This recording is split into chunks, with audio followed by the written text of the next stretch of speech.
Hello there. There is only one question that now needs to be answered, and that is, will Boris do Brexit?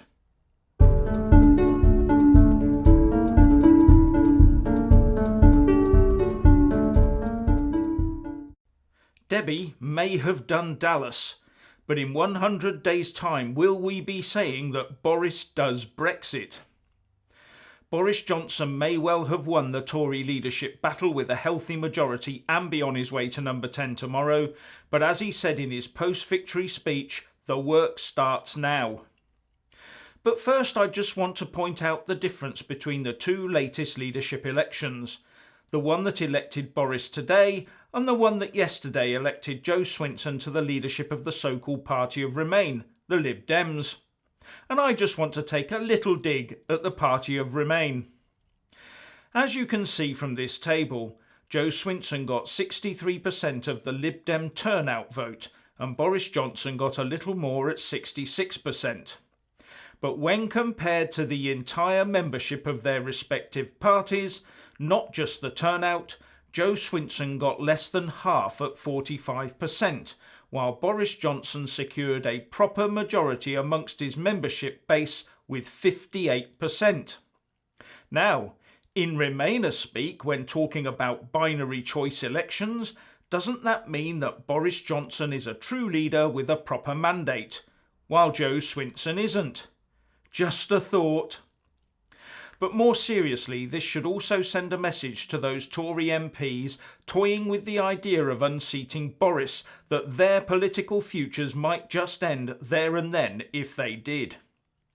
I also want to take a moment to observe that Jeremy Hunt was very quick to congratulate and applaud the victor. Moving on. Many Brexiteers are currently wallowing in the anguished wailing from the pro-EU lovies railing against Boris. But the pressure will now be on Boris Johnson to get a team together to deliver the promise of achieving Brexit by the cut-off date of the 31st of October 2019.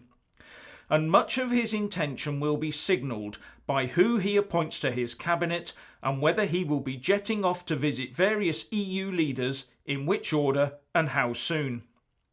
He has already seen some of Theresa May's cabinet team walk away before he even gets his feet under the table, but that probably makes his selection job a little easier, i.e. he won't have to sack them.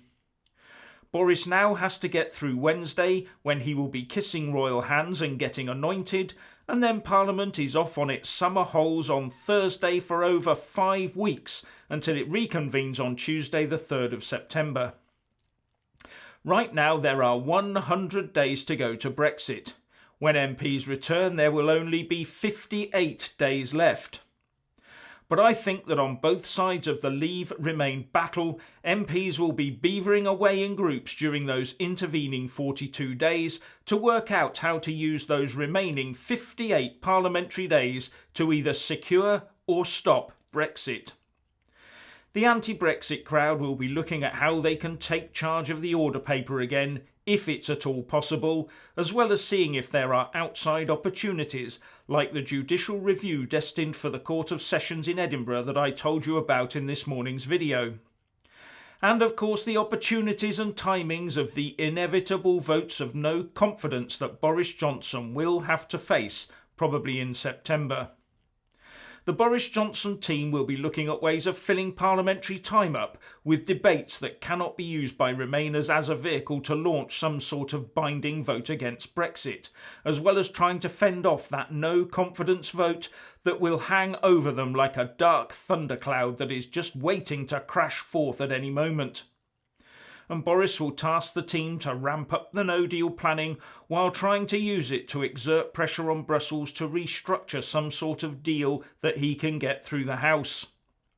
In any other time of national need, one could rely on MPs to get behind the country. But we're talking about Brexit here, where most of them are working and cheering for the other side. They are working and cheering for the demise of the UK and the rise of their new country, the European Union.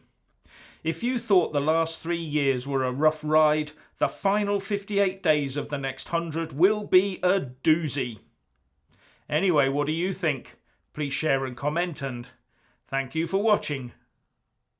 Please do like and share this video, and also subscribe to my channel. And when subscribing, please do remember to press on the little bell next to the subscribe button. That way you'll get an alert every single time I put up a new video. Thank you very much for watching.